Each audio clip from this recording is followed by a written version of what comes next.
Manifestar minha gratidão e alegria de poder estar aqui com os irmãos nessa manhã do dia do Senhor, e também agradecer ao pastor Rogério, mesmo na sua ausência, pelo convite que me foi feito para poder, nesse dia do Senhor, pregar a palavra dele aqui na igreja que o Senhor deu ao pastor Rogério para pastorear.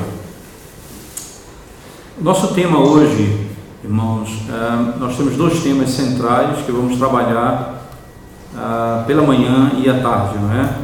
Pela manhã nós vamos falar sobre o dia do Senhor. Nós vamos expor o tema sobre por que o domingo é o dia reservado para o povo de Deus se reunir para adorar o seu nome. Por que não o sábado mais, como na antiga aliança? Por que não mais o sábado judeu? Por que agora nós guardamos o domingo, o dia do Senhor? E à tarde, às 18 horas, se o Senhor nos permitir, nós voltaremos para falar, não é, a convite do pastor Rogério, sobre o tema do batismo infantil, né, a tentar mostrar as diferenças desse conceito para o que a Igreja Católica faz e mostrar os fundamentos bíblicos que a Igreja Presbiteriana usa para participar ou praticar o batismo infantil.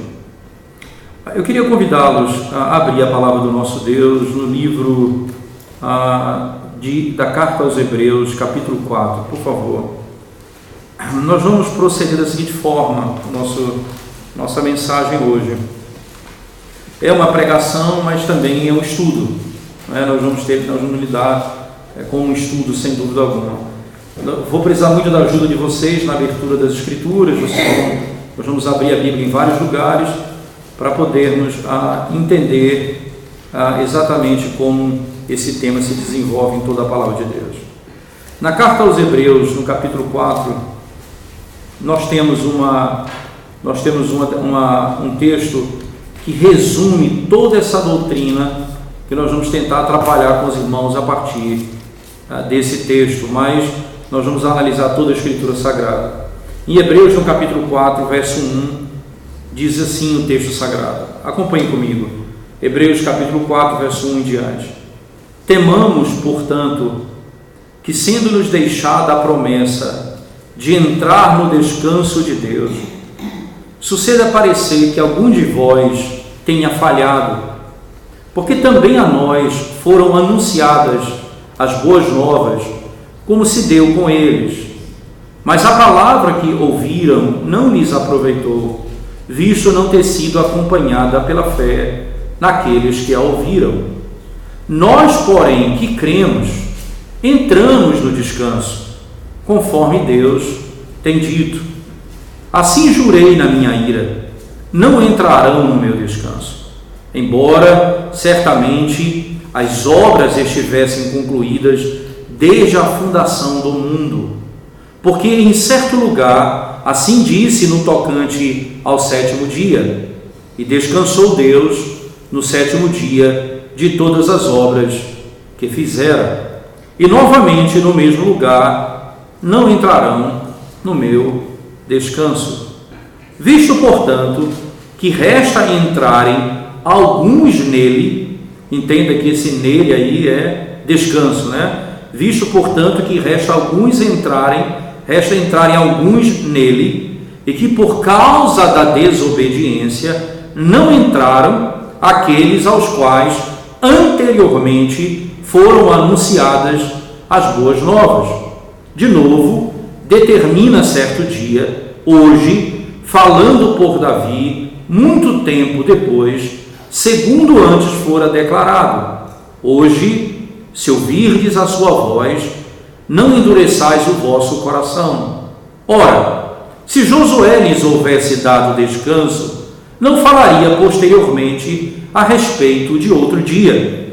Portanto, resta um repouso, ou resta um descanso para o povo de Deus. Porque aquele que entrou no descanso de Deus, também ele mesmo descansou de suas obras, como Deus das suas. Até aqui o verso 10. Vamos orar ao Senhor.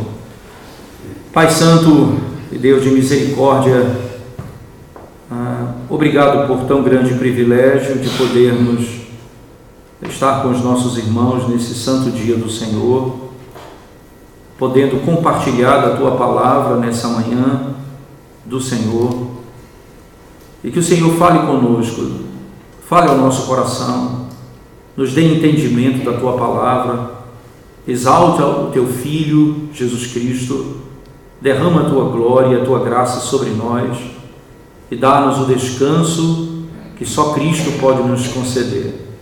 Abençoa o Teu povo nessa manhã, perdoa, Senhor, os nossos pecados, negligência, frieza, até mesmo tantas vezes indiferença. Pelo poder do Teu Espírito, Senhor, aquece o nosso coração, anima a nossa alma, desperta-nos do sono, enche-nos do Teu Espírito e fala poderosamente ao nosso coração. Apesar de mim, apesar de cada um de nós, opera no nosso meio, fala conosco, exalta o Teu nome, edifica a Tua igreja e glorifica a Ti mesmo, em nome de Jesus. Amém, Senhor. Amém. Irmãos, perceba que o tema descanso, segundo a carta aos Hebreus, ele percorre toda a revelação. Veja, se você olhar comigo no verso, voltando no texto que nós temos, só para nós termos o conceito da história, não é? No verso 4, ele retoma o conceito do descanso, a doutrina da criação. Veja lá, e descansou Deus no sétimo dia de todas as obras que fizeram. Então, se nós usarmos o texto de Hebreus como parâmetro, ele recua até a criação, não é? Mas ele não para ali. Veja que no verso 3, volte comigo, no verso 3 ele diz: nós, porém, que cremos. Veja que agora ele está ligando o conceito do descanso a crer. Nós, porém, que cremos, entramos no descanso. Você percebe que aqui ele está fazendo uma ponte grande, não é? Ele de um país para o outro país, de um mundo para outro mundo. Ele constrói uma ponte imensa, e esse conceito ele trabalha em um lado da ponte e o outro lado da ponte: o descanso na criação e o descanso na salvação. Ora, isso então mostra que existe uma conexão, e nós temos que trabalhar esse conceito, né? Há uma conexão, há uma lógica estabelecida no texto sagrado. Ora, se você voltar comigo ainda, você vai ver que o conceito de descanso está aí no meio do caminho. Então, por favor, versículo 1 do capítulo 4. Ora, temamos, portanto, que sendo nos deixada a promessa de entrar no descanso de Deus. Então, vamos pensar, o que é o descanso de Deus aqui? Se você voltar para o capítulo 3 da carta aos Hebreus, o que trata o capítulo 3 da carta aos Hebreus? O povo de Israel, que foi liberto do cativeiro egípcio e estava indo para a terra prometida. Então, entrar no descanso seria entrar na terra prometida. Veja, muitos falharam porque não creram e por isso ficaram no meio do caminho. Por isso o verso 1 diz: temamos, portanto, que sendo nos deixada a promessa de entrar no descanso de Deus, suceda parecer que algum de vós tenha falhado. Para que fique claro que esse conceito da terra é um conceito que está ligado à ideia do descanso, eu quero que você, no mesmo texto da carta aos Hebreus, não é? Venha comigo para o verso 6. Veja, o verso 6. Visto, portanto, que resta entrarem alguns nele, e que por causa da desobediência não entraram, não é? Agora o verso 8. Ora, se Josué lhes houvesse dado o quê? Descanso, não falaria acerca de outro dia. Entenda então que o descanso, o que foi que Josué fez? Conduziu o povo para onde? para a terra prometida, a entrada no descanso. Ora, para que não haja dúvida que isso é uma linguagem nova, se você voltar comigo lá para o livro de Josué, por favor, volte lá para o início, capítulo 1 do livro de Josué, você vai se deparar com essa verdade muito clara, né? Josué, capítulo 1. Ele diz, logo na sequência, no verso 12 e 13 do capítulo 1 de Josué. Josué 1, 12 e 13. Veja comigo, por favor.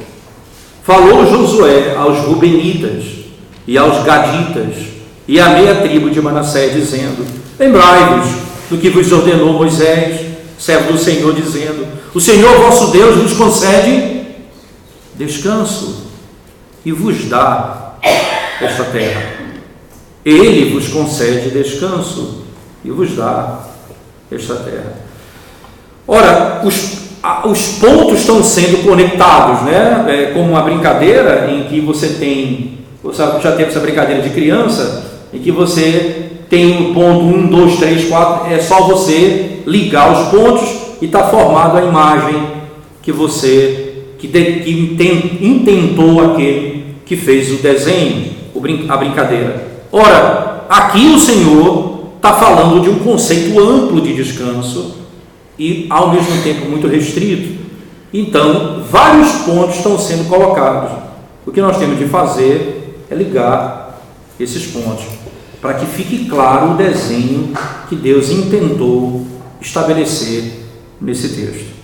Ora, voltemos então para o nosso texto de Hebreus, capítulo 4, por favor, né?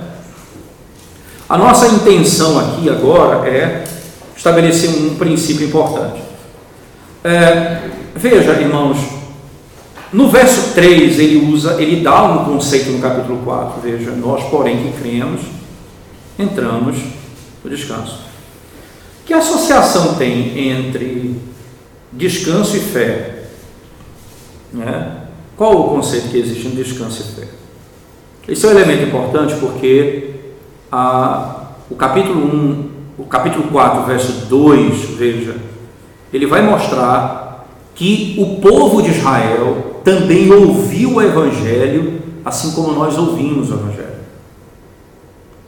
Veja o verso 2: porque também a nós foram anunciadas o quê? As boas novas. A boa nova é o Evangelho. Foram anunciadas as boas novas. Veja, como se deu também com eles. Veja, assim como eles ouviram as boas novas, nós também ouvimos as boas novas.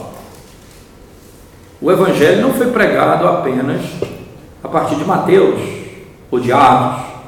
O Evangelho foi pregado desde a queda do homem, desde que o pecado entrou no mundo. O Evangelho é proclamado. Então, caminhe comigo mais um pouquinho, por favor, irmãos. Você vai perceber, alguém vai dizer: ora, mas veja, na sequência do texto diz assim: mas a palavra que ouviram não lhes aproveitou, visto não ter sido acompanhada pela fé naqueles que ouviram. Então alguém poderia dizer: veja, eles ouviram, mas não havia fé no Antigo Testamento. A fé só é do Novo Testamento. E aí é um outro equívoco, porque eu convido você, por exemplo, a ir para o capítulo 11 do livro de Hebreus, e lá está o mural dos heróis da fé, e todos eles são do Antigo Testamento. Todos eles creram no Senhor, todos eles confiaram em Cristo, todos eles esperavam em Cristo. Um exemplo, apenas um exemplo, eu quero que você vá comigo, por favor, para Hebreus 11, não é? Apenas um exemplo, eu não vou pegar todos os exemplos, é um mural, não é? Eu vou pegar um exemplo. Vamos começar pelo conceito da fé. Verso 1, ora, a fé, Hebreus 11, 1, ora, a fé é a certeza de coisas que se esperam, a convicção de fatos que se não veem. Perceba então que a fé, ela é certeza, e a fé, ela é Convicção.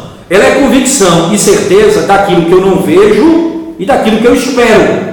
Mas entenda, então qualquer coisa que eu espero é fé. Não. A verdadeira fé não é a esperar em qualquer coisa, é esperar naquilo que me foi prometido. Veja, entre a certeza e o não ver existe a palavra. Deus disse que enviaria o seu filho e ele esmagaria a cabeça da serpente. Então eles criam na esperança do Messias. Logo, eles tinham certeza, mas nunca viram. Eles tinham convicção, mas nunca viram. Essa é a linguagem de João, por exemplo, mesmo depois de Cristo. Jesus disse para Tomé: você creu porque viu? Mais bem-aventurado são aqueles que não viram e creram. Você percebe que a fé, não é? Ela tem esse elemento como conceituado em Hebreus. Mas não viram, mas ouviram. Que a palavra de Deus diz, ela é verdadeira e nós cremos nela. Mas vem um outro elemento. Veja então um exemplo que é dado para esse conceito. Verso 4. Pela fé, Abel ofereceu a Deus mais excelente sacrifício do que Caim, pelo qual obteve testemunho de ser justo, tendo a aprovação de Deus quanto às suas ofertas. Por meio dela, também mesmo depois de morto, ainda fala. Por meio dela, porque é interessante que esse dela, não é? Alguém pode pensar que ele está se referindo ao sacrifício, que seria dele, né? Ou a oferta dela.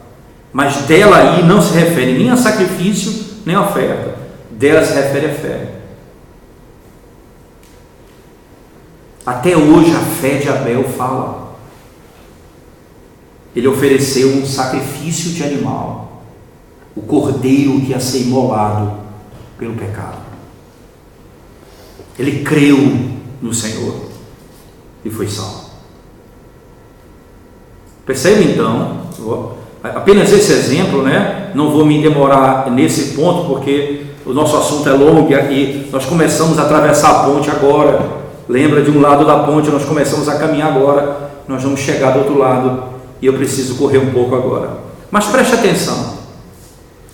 Antes de nós entendermos isso, há uma declaração no texto de Hebreus que nos chama a atenção. Ele pega toda essa estrutura da fé e diz, não, mas ainda tem um ponto, vai para a criação.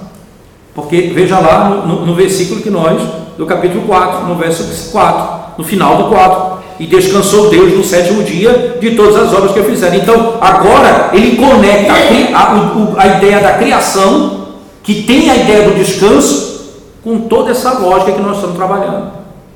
Tá bem? Agora então a coisa complicou, porque vamos lá. Se o descanso ele está ligado à fé, em que sentido esse descanso da criação está ligado a nós hoje? Vamos só pensar um pouquinho aqui, para que fique claro aquilo que nós estamos propondo. O descanso não era descanso de Adão e Eva, era descanso de Deus. Como foi que Deus entrou no descanso, irmãos? Ele trabalhou e entrou no descanso. Você vai trabalhar 6 dias, e descansar no 7º dia. Interessante que Deus fez isso, mas não disse faça isso, mas Ele fez. Aprenda uma coisa desde cedo, desde logo. Às vezes Deus não declara o que devemos fazer, Ele faz, e por Ele fazer é bom, e se é bom tem de ser feito. Ele diz, Ele fez o mundo em 6 dias e descansou no 7º. Ele não disse, agora vocês têm que guardar o 7º dia. Ele fez. E porque Ele fez, é bom, porque tudo que Deus faz é bom.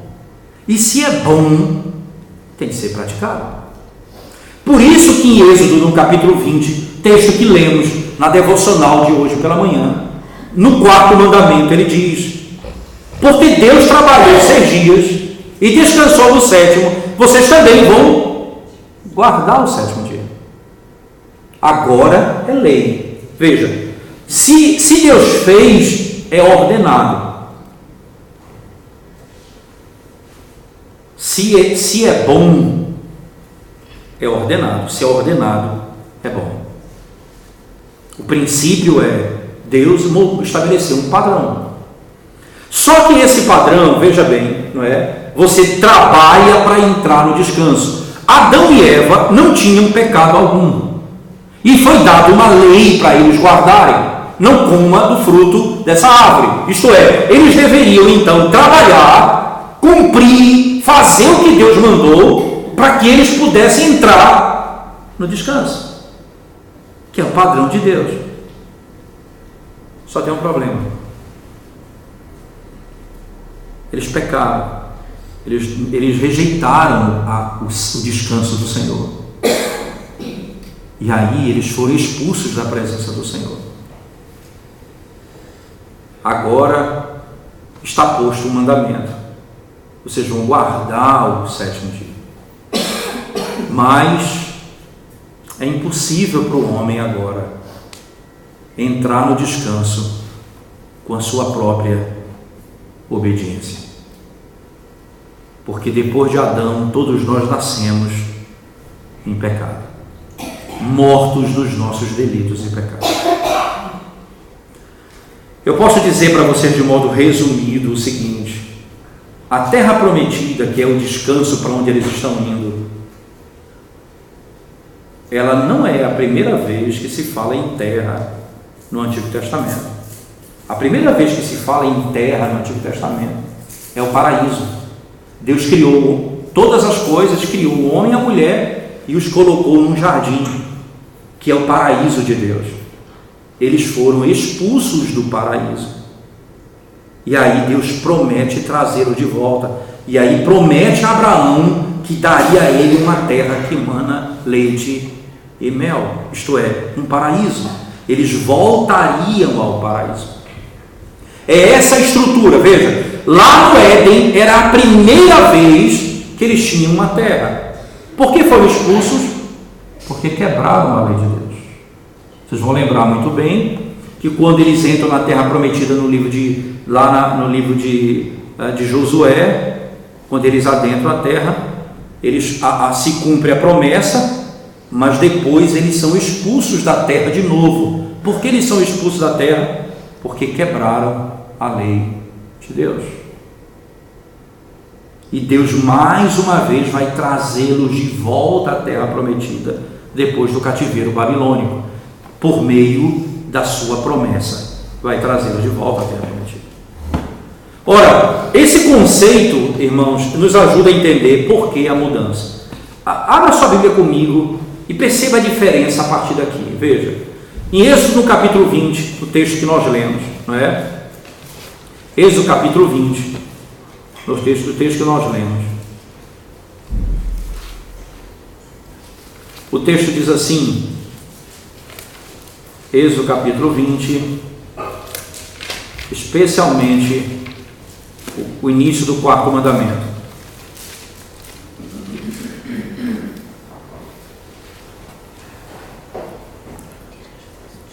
Diz assim o texto, verso 8, não é? Que lembra-te do dia de sábado para o santificar. 6 dias trabalharás e farás toda a tua obra, mas o 7º dia é o sábado do Senhor teu Deus. Não farás nenhum trabalho, nem tu, nem teu filho, nem tua filha, nem o teu servo, nem a tua serva, nem o teu animal, nem o forasteiro das tuas portas para dentro. Aí veja o porquê, verso 11. Porque em 6 dias fez o Senhor os céus e a terra, o mar e tudo o que neles há. E ao 7º dia descansou. Por isso, veja, por isso o Senhor abençoou o dia de sábado e o santificou. Então, agora veja, você sabe que a lei foi repetida pela 2ª vez em Deuteronômio.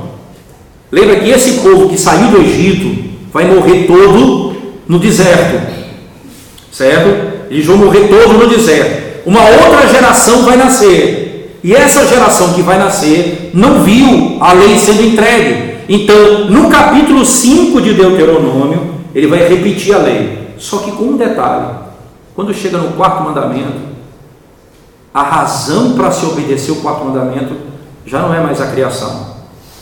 Veja lá comigo, por favor, no livro de Deuteronômio, capítulo 5, por favor. Deuteronômio, capítulo 5. Você vai encontrar exatamente isso que eu estou falando aos irmãos.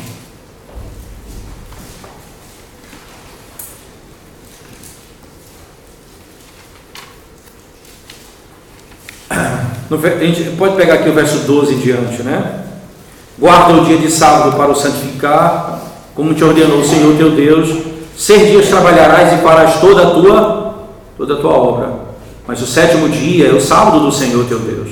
Não farás nenhum trabalho, nem tu, nem teu filho, nem a tua filha, nem o teu servo, nem a tua serva, nem o teu boi, nem o teu jumento, nem animal algum teu, nem o estrangeiro das tuas portas para dentro, para que o teu servo e a tua serva descansem como tu, porque te lembrarás que foste servo na terra do Egito, e que o Senhor teu Deus te tirou dali com mão poderosa e braço estendido, pelo que o Senhor teu Deus te ordenou que guardasses o dia de sábado.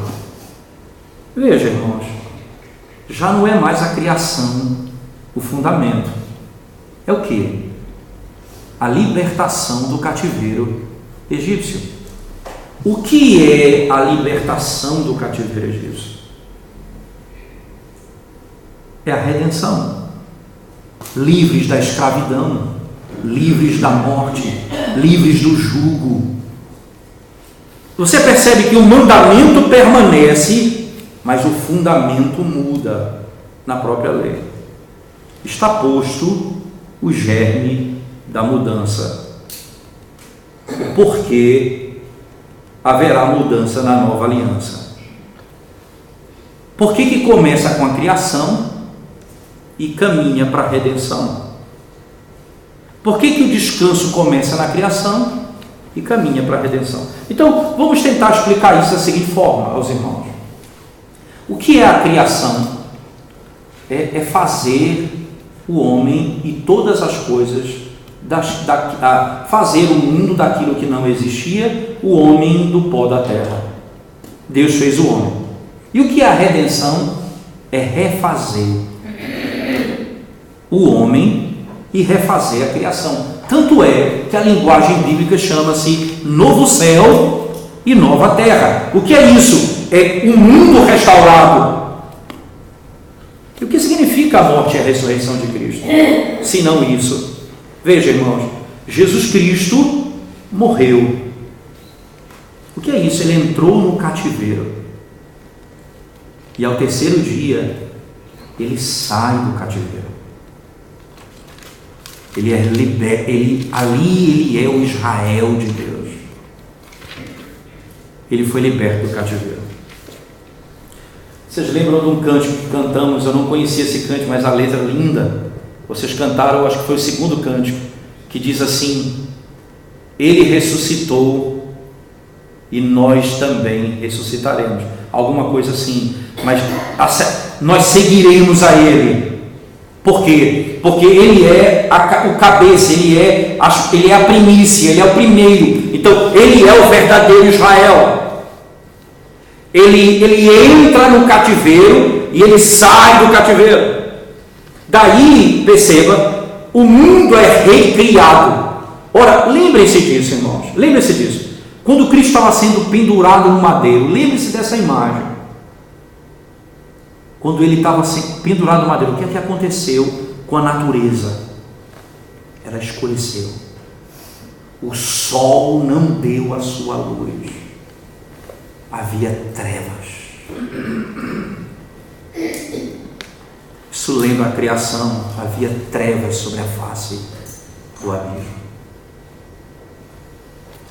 E depois o sol nasce de novo, quando ao 3º dia ele ressuscita dentre os mortos. O mundo é criado, o mundo é refeito, a sua igreja é restaurada, o seu povo é restabelecido, o mundo vai ser refeito, um novo céu e uma nova terra. Você percebe a conexão entre criação, entre guardar o sábado no aspecto da criação e guardar o dia do Senhor no aspecto da redenção? Estão postos. A diferença já estava na própria lei. Em Êxodo no capítulo 20 e em Deuteronômio no capítulo 5. Já está lá a diferença. Já está posta a diferença. Mas deixa eu voltar um pouquinho mais. Por quê? Não é? Será que alguém poderia dizer... Então começou tudo em Êxodo 20. O que diz Êxodo 20 sobre a lei? Lembra-te. Por que lembra-te? Se é para lembrar, é porque era algo que já era conhecido. O conceito de ciclo já havia em Israel. E na criação já havia um período de ciclo. Um texto que a gente não dá muita importância para ele, mas é bem interessante. Lá no capítulo 3 do livro de Gênesis, quando Deus vem falar com Adão e Eva depois da queda, o texto diz assim: na viração do dia. É como se fosse no término de um ciclo, o Senhor veio falar com eles. Veja, no capítulo 4 do livro de Gênesis, vá lá comigo, por favor. Esse texto é importante para nós analisarmos um pouco mais. Gênesis capítulo 4. Veja no versículo 3.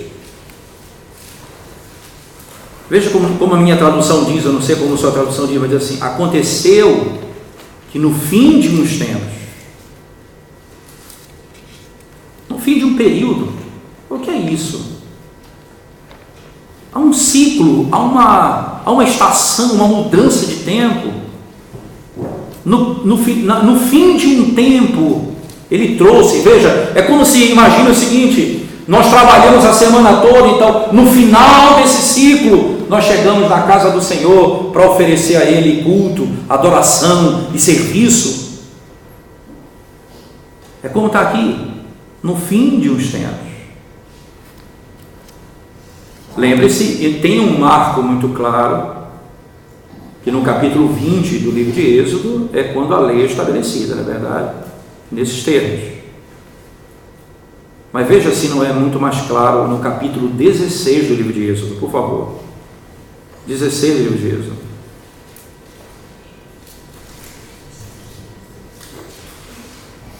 Que narrativa é essa? Deus manda o maná. Como é que Deus manda esse maná? Qual a regra que Ele estabelece? Ele manda o maná diário para que se coma diariamente o necessário para aquele dia. E ninguém poderia colher mais do que o necessário, senão apodrecia. Mas chegava na sexta-feira, tinha que ir, ele mandava o dobro, porque no sábado eles não podiam recolher. Irmãos, nós estamos a 4 capítulos, melhor, a 5 capítulos de Êxodo 20. E aqui já está dando a regra. Era um conceito conhecido. Por que eu estou dizendo isso, irmãos? Deixa eu dar um exemplo para você com outra lei dos 10 mandamentos. Por exemplo, não adulterarás. Quando José foi tentado pela mulher de Potifar, em Gênesis, no capítulo 39, lembra muito bem desse texto. Ora, lembre-se, Gênesis 39, nós estamos aí a algum caminho da história de Êxodo, no capítulo 20. O povo não havia ainda mudado para o Egito, não havia passado 400 anos de escravidão, você lembra disso? Então, você tem aí uma história bem anterior aos 10 mandamentos. Quando a mulher de Potifar foi tentar José, ele disse: eu não posso pecar contra Deus. De onde José tirou isso da cabeça dele? Que se deitar com a mulher que não é a sua mulher é pecado. Porque os 10 mandamentos estão no coração do homem. Isso é tão claro que até mesmo os gentios que não conhecem ao Evangelho têm esse princípio. Se você abrir sua Bíblia comigo, por favor, lá no livro de Romanos, no capítulo 2, por favor. Romanos, no capítulo 2. Eu disse aos irmãos que nós íamos abrir a Bíblia um pouco, mas acho que eu estou exagerando, né? Mas nós vamos chegar lá. Romanos, capítulo 2, você vai ver comigo o que está descrito no texto. Né? Verso 14. Veja. Quando, pois, os gentios que não têm lei procedem por natureza de conformidade com a lei, não tendo lei, servem ele de lei para si mesmos. Verso 15. Estes mostram o que? A norma da lei gravada no seu coração, testemunhando-lhes também a consciência e os seus pensamentos, mutuamente acusando-se ou defendendo-se. Eles mostram que existe uma lei gravada no seu coração. Ora, se os gentios são assim, veja, isso está bem com José. Então o princípio da lei está no coração. E todas as nações, o princípio básico, preservação da vida, as leis contra o assassinato, né, que estão estabelecidas na palavra de Deus. A lógica do argumento, então, é mostrar para os irmãos que a Escritura Sagrada, de modo bem claro, já estabelece esse padrão de lei. Por isso, Êxodo 20, quando trata do mandamento, do 4º mandamento, diz: lembra-te do dia de sábado para o santificar. Lembra-te do dia de sábado. Então era algo conhecido deles. Mas aí vem, está posto aquilo que vai trazer mudança do dia de sábado para outro dia. Mas antes de eu ir avante nesse tema, deixa eu só estabelecer um conceito importante aqui. O que significa a palavra descanso? Interessante, o termo hebraico Shabbat, que é o termo utilizado, que é sábado, não é? Mas na realidade não é sábado. Shabbat significa, literalmente, encerrar, terminar, concluir. Porque quando você diz assim, Deus não trabalha mais, o que significa isso? É que Deus se afastou da criação. Não. A Bíblia diz que Deus fez o mundo em 6 dias e descansou.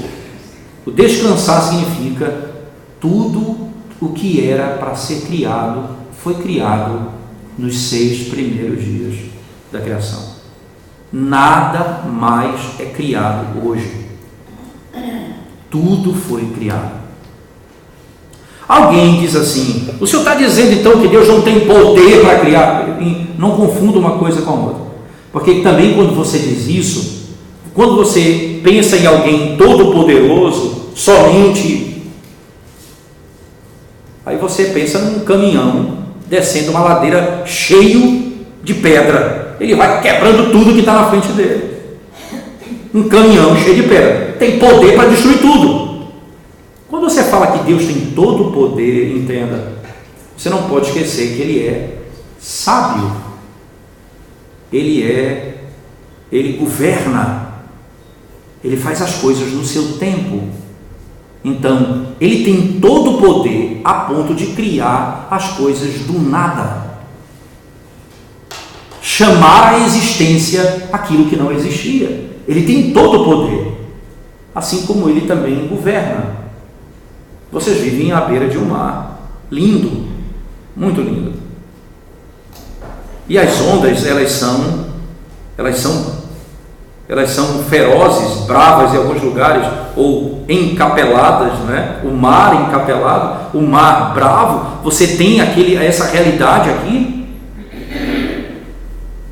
Mas por que toda essa força não entra na cidade? Porque Deus botou limites. Deus fez com sabedoria. Ela vem ela volta. Ela vem com toda a força. Você percebe que toda a violência, algumas vezes Deus mostra isso para o mundo. Ele tira o limite que segura, como no caso de um tsunami, e que não respeita a maré, e entra, devasta e volta. Mas esse Deus Todo-Poderoso é todo sábio, e Ele fez todas as coisas nos 6 primeiros dias da criação. Hoje Deus trabalha, Ele governa toda a criação. É um trabalho diferente. O próprio Cristo disse, veja, o Pai trabalha e eu também. Você percebe então que descansar não é não trabalhar, é fazer outro trabalho. Não aquele trabalho terminou. É continuar trabalhando, mas outro trabalho. Nós vamos ver isso lá na frente, o que significa também. Mas veja, então acompanhe comigo, por favor. O sábado é descanso, mas o descanso que é o término de um tempo de trabalho. Você não faz mais aquilo que você fazia nos dias anteriores.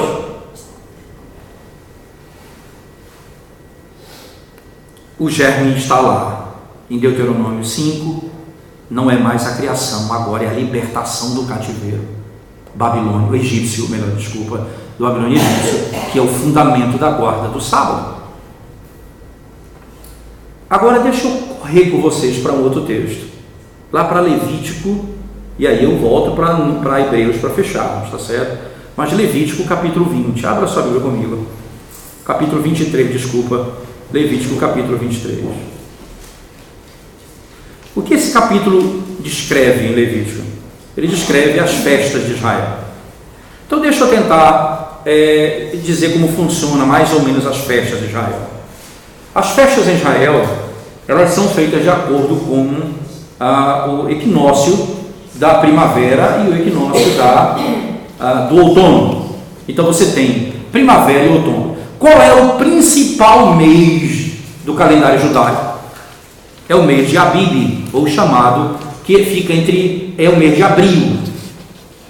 Se você abrir sua Bíblia, eu não vou abrir, mas você pode depois anotar, isso está lá em Êxodo capítulo 12, verso 1 e 2.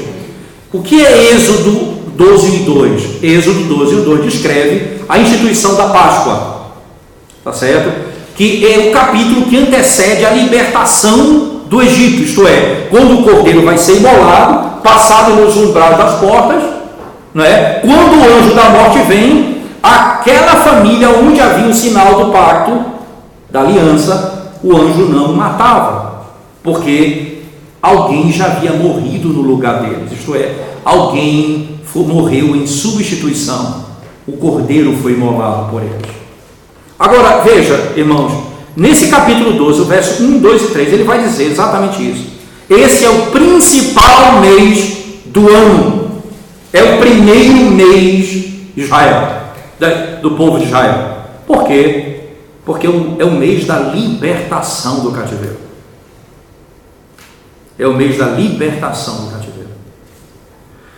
Interessante notar isso, porque essa é a data principal e é o período da primavera, certo? Então, na primavera, você tinha as festas. Você tem as primícias, né?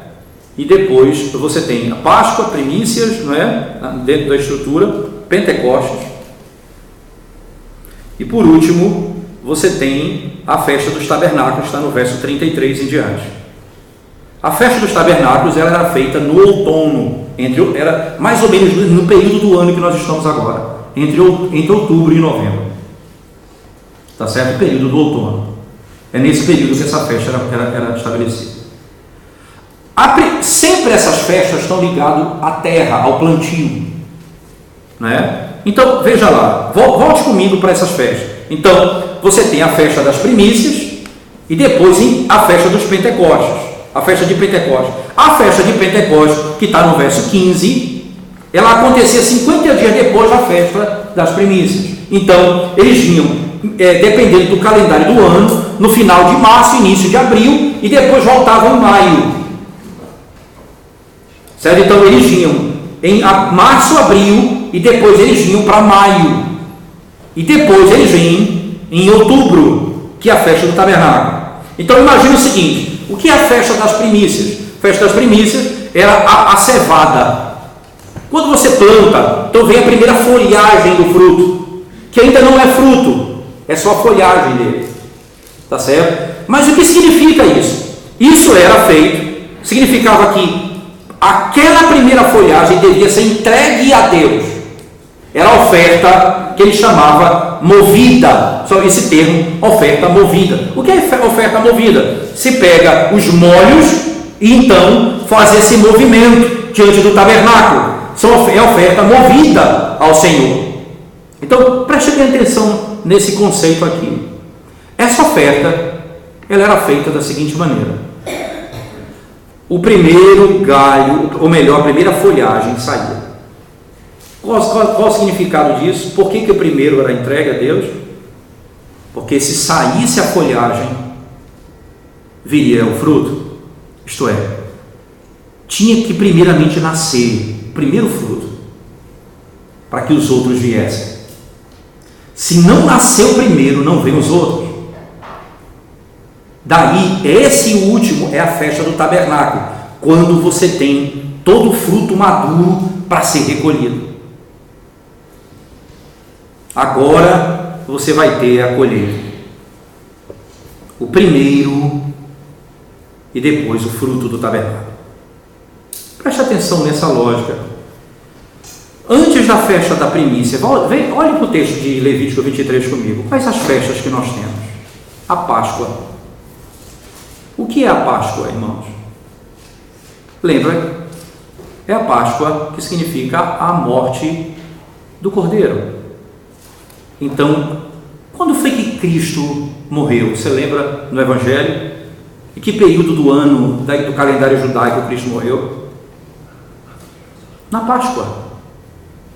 Lembra que ele institui a ceia do Senhor na véspera dele morrer, exatamente na Páscoa. Ele disse: esse é o Cordeiro de Deus. Ora, para que você não tenha dúvida disso, né? Para que você não tenha dúvida disso, abra sua Bíblia comigo. Veja bem, lembra do Evangelho de João? Vou pedir, lembra do Evangelho de João? Né? Quando João Batista diz o seguinte no capítulo 1. Quem é João Batista? Perguntam a ele. Ele diz: eu não sou o Cristo. João diz: quem vos és tu? Ele diz: eu sou a voz que clama no deserto. Você sabe de onde ele extrai esse texto? Do livro do profeta Isaías, no capítulo 40, verso 3. O que trata o capítulo 40, verso 3? Do retorno do cativeiro. Eu sou a voz do que clama, isto é, está chegando o libertador que vai arrancar o povo do cativeiro. Eu estou preparando o caminho para a chegada daquele que vai arrancar o povo do cativeiro. Aí logo na sequência, no capítulo 2, ele diz: eis o Cordeiro de Deus. Capítulo 1, verso 29, ele diz: eis o Cordeiro de Deus que tira o pecado do mundo. Agora veja o que ele diz no capítulo 19 do Evangelho de João. Veja se ele não tinha certeza que Cristo era o Cordeiro Pascal. Por favor, no Evangelho de João,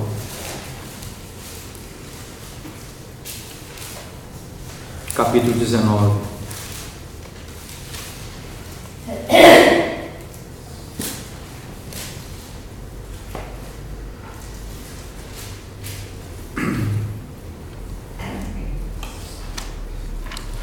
Chegou na crucificação de Cristo, verso 23 em diante.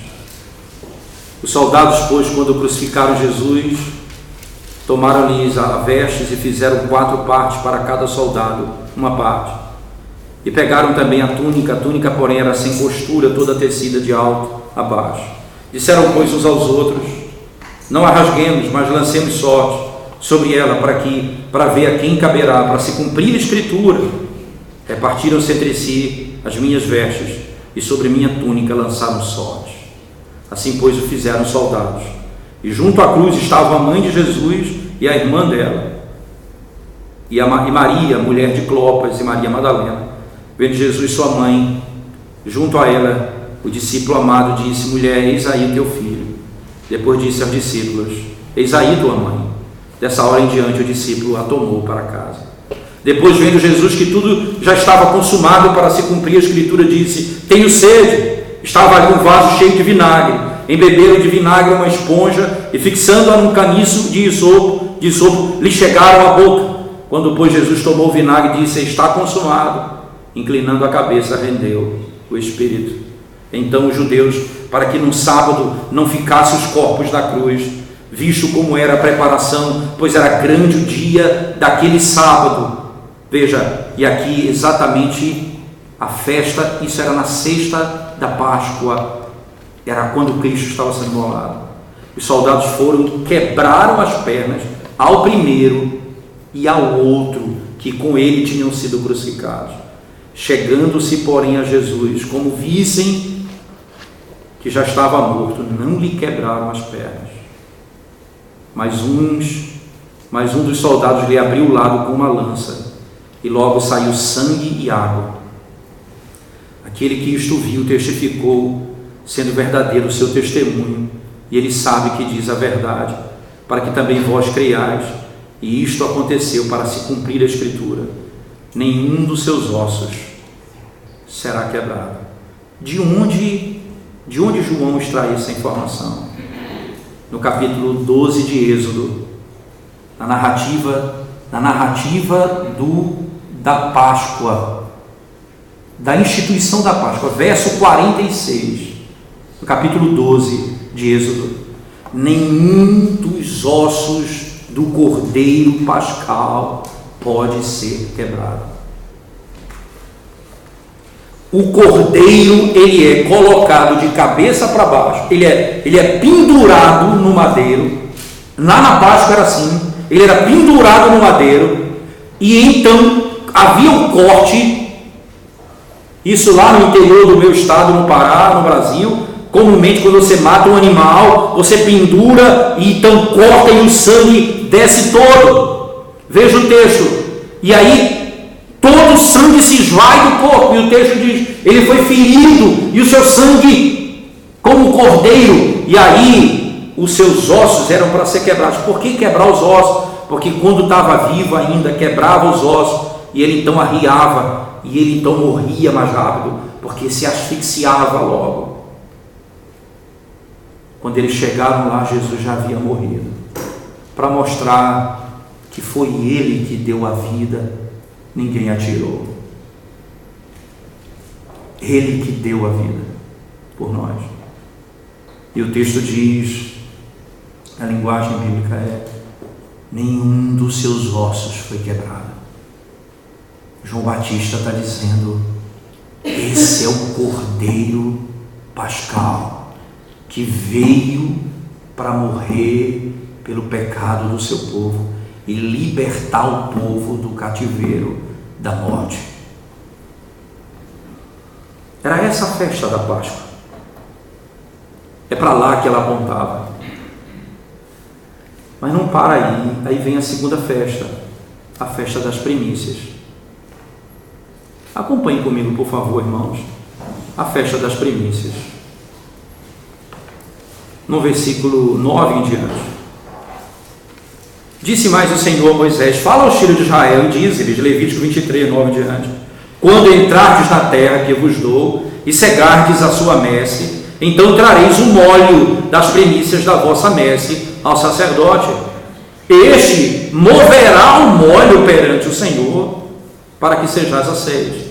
E agora veja como é isso, irmão, verso 12: no dia imediato ao quê? Ao sábado, o sacerdote o oferecerá.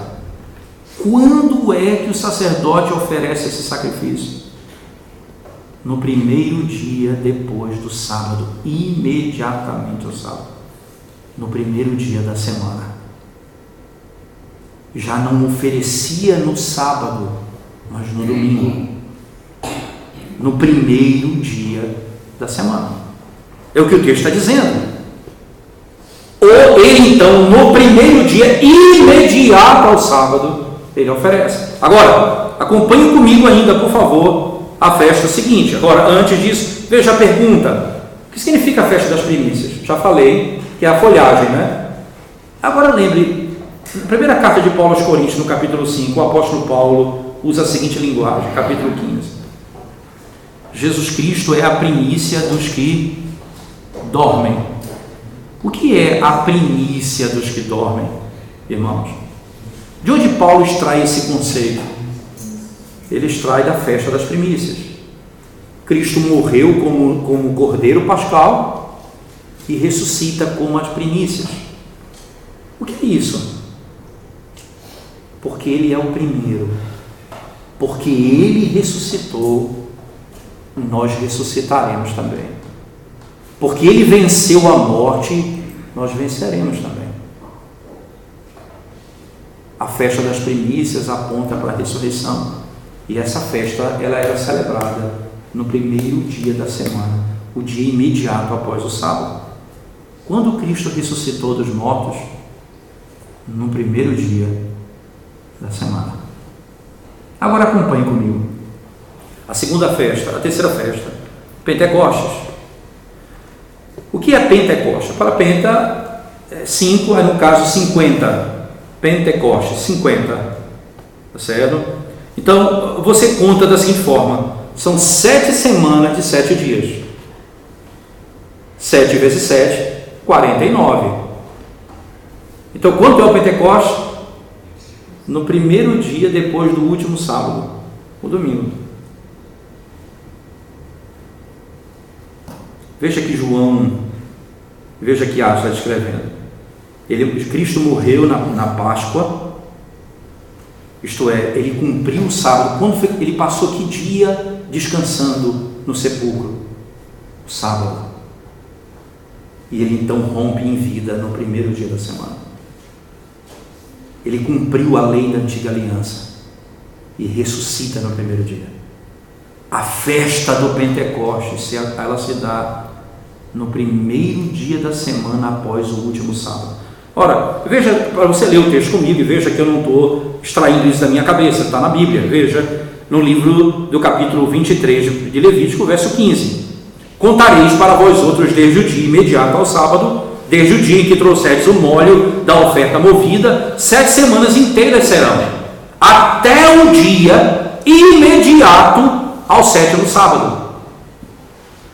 Contarei 50 dias, por isso Pentecostes. 50 dias depois da festa das primícias. E então o Espírito Santo veio quando sobre a igreja? No primeiro dia da semana, no domingo.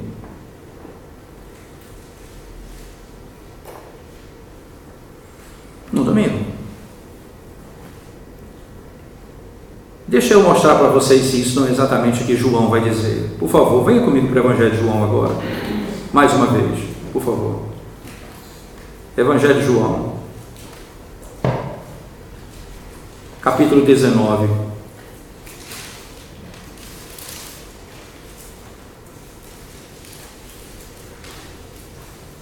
João, capítulo 19.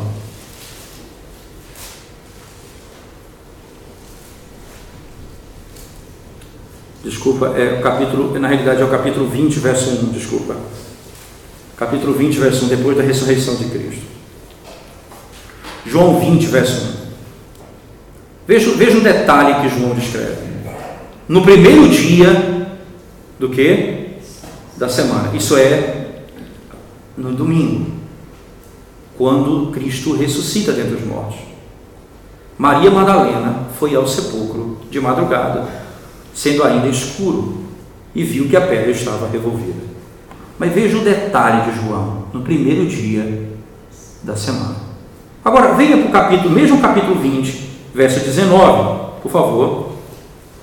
Ao cair da tarde daquele dia, entenda, Jesus foi no primeiro dia da semana, no início do dia, elas foram lá e ele não estava mais. No final do dia, ao cair da tarde daquele dia, isto é, ainda do primeiro dia da semana, trancadas as portas da casa onde estavam, os discípulos, com medo dos judeus, veio Jesus, pôs-se no meio e disse-lhes: paz seja convosco. Jesus, então, quando que eles estão reunidos ali, Cristo se apresenta a eles naquele dia. Os judeus, eles poderiam estar lá no sábado, eles estavam no primeiro dia da semana. Agora, ainda não se sabia toda a ideia da ressurreição. Agora acompanhe comigo, por favor. Verso 26. Veja se não passa a ser a prática deles imediatamente. Passados 8 dias, estavam outra vez ali reunidos os seus discípulos e Tomé com eles. Uma semana depois, eles voltaram a se reunir naquele dia, no dia da ressurreição de Cristo. Uma semana depois.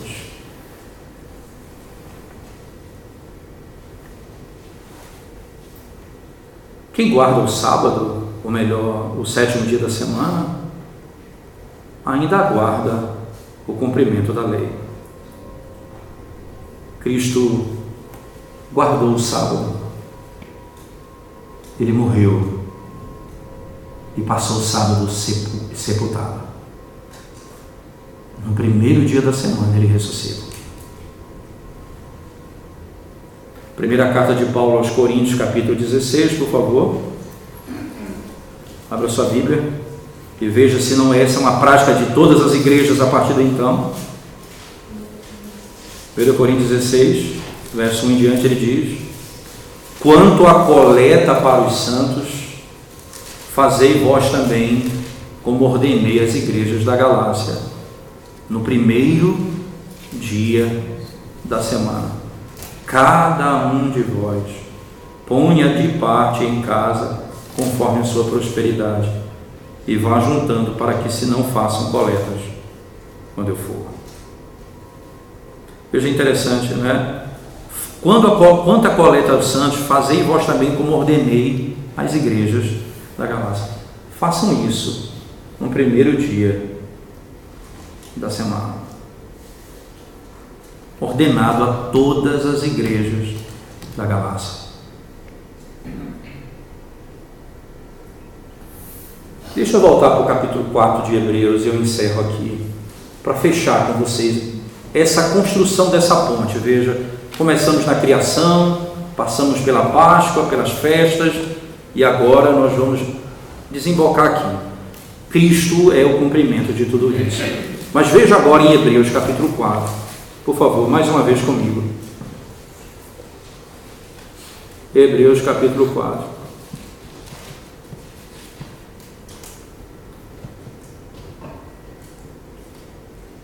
Diz assim o texto sagrado, Hebreus capítulo 4, só um momento, por favor.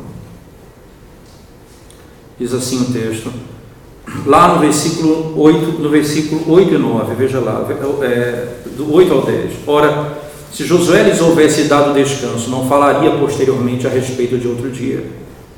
Portanto, resta o repouso para o povo de Deus, porque aquele que entrou no descanso de Deus, também ele mesmo descansou de suas obras, como Deus das suas. Veja, há um aspecto que a entrada no descanso, ela é a entrada na terra prometida, mas aquela ainda não era a terra final, porque o texto diz, se Josué tivesse dado descanso, não falaria acerca de outro dia. Nós temos ainda um descanso para entrar. Que descanso é esse? A entrada na terra prometida, no paraíso de Deus, quando nós formos viver com o Senhor por toda a eternidade, e quando esse mundo for plenamente restaurado de todo o pecado, um novo céu, uma nova terra. Ainda resta essa entrada no descanso. Mas se cumpriu a lei. No verso 3 de Hebreus 4 diz: nós que cremos, entramos no descanso. Ora, nós já estamos no descanso. Todos vós que estáis cansados e sobrecarregados, vinde a mim, e eu darei descanso à vossa alma. É o texto bíblico. Nós que cremos no Senhor, já entramos no descanso.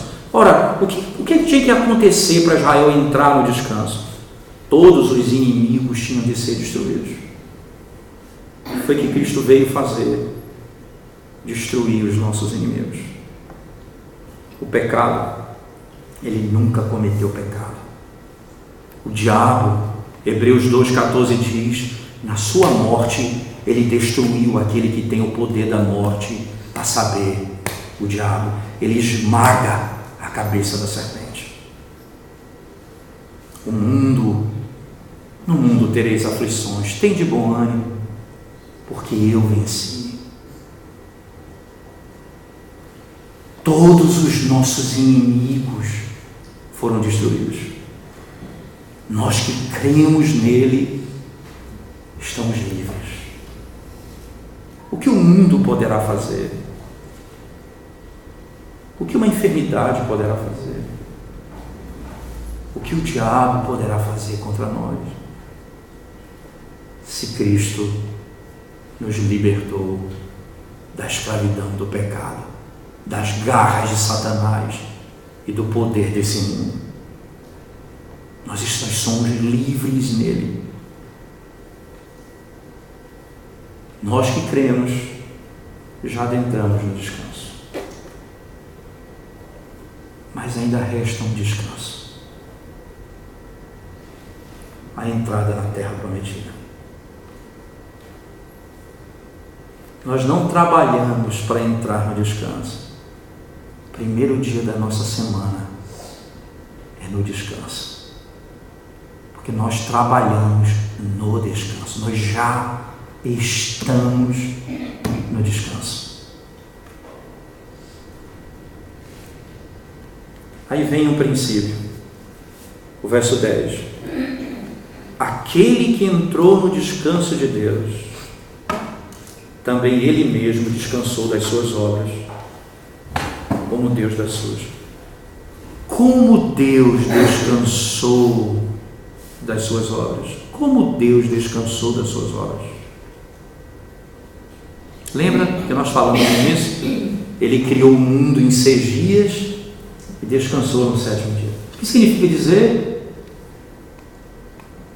Que ele não cria mais, não é porque ele não tem poder, não, entenda isso. Ele não cria porque tudo ele criou nos 6 primeiros dias.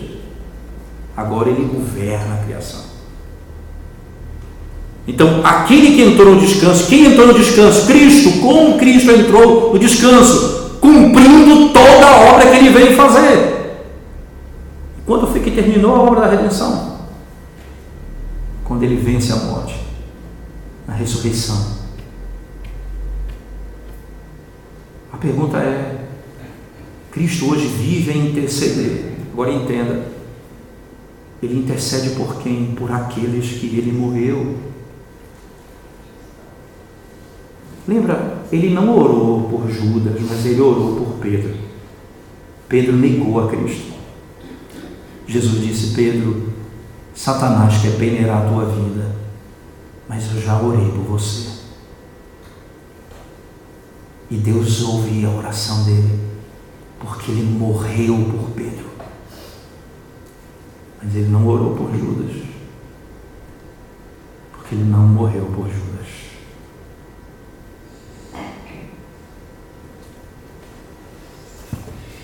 Ele vive a interceder por aqueles que ele deu a vida.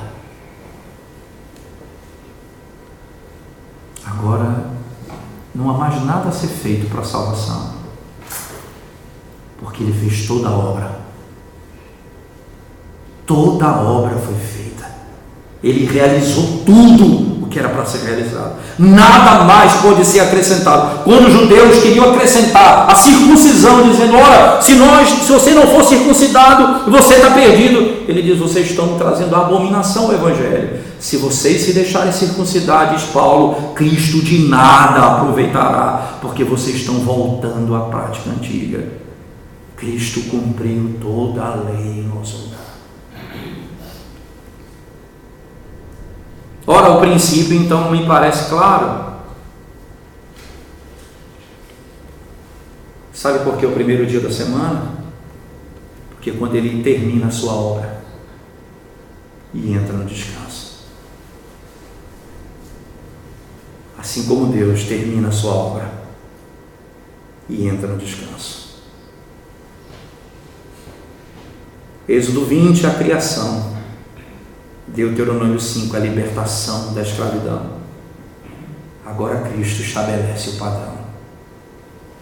Ele recriou o mundo. Ele nos refez na sua obra. Por isso hoje é o chamado Santo Dia do Senhor.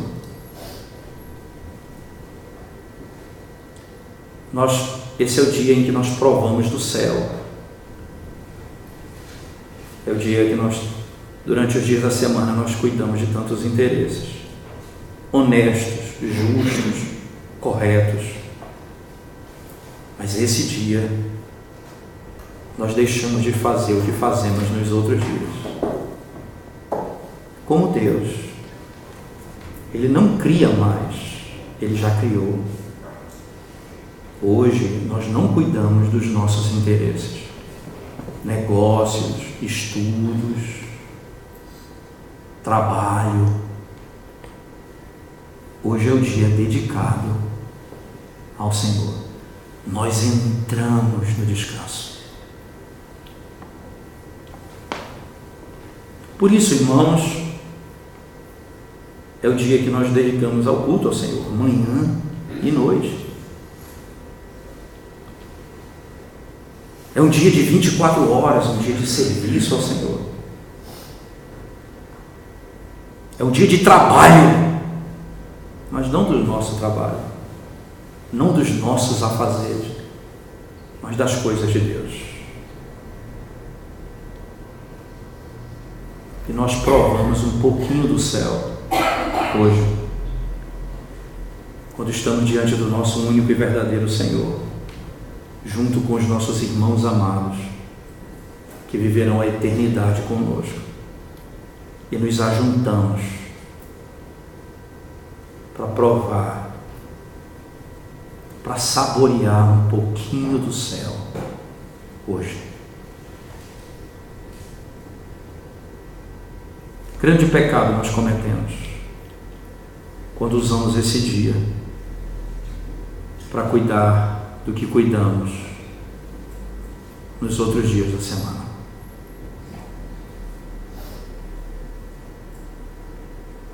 Grande pecado nós cometemos. Eu sei que existem trabalhos necessários, como médicos, enfermeiros, policiais, pessoas que têm que cumprir plantão, e a obra de necessidade tem que ser feito. Mas aqueles que podem não fazer, mas preferem fazer, do que estar na casa do Senhor, do que estar adorando ao Senhor, certamente estão pecando contra Ele. Lembre-se disso, irmãos.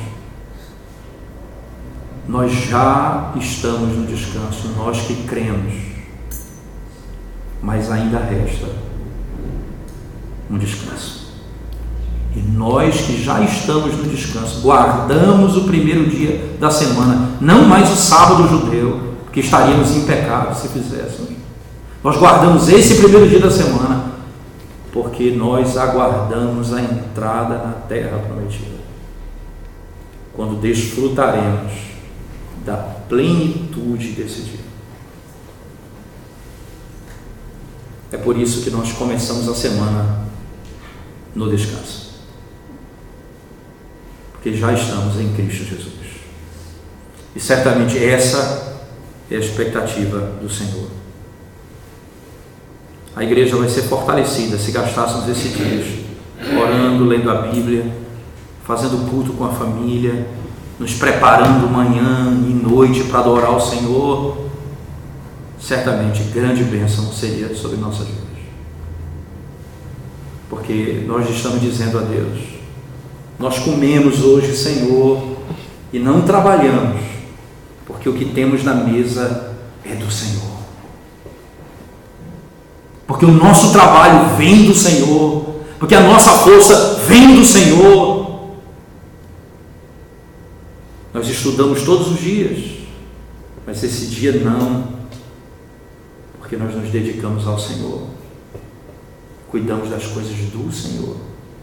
Estamos dizendo a Deus: o teu conhecimento é mais importante nessa vida do que outro conhecimento, qualquer outro conhecimento.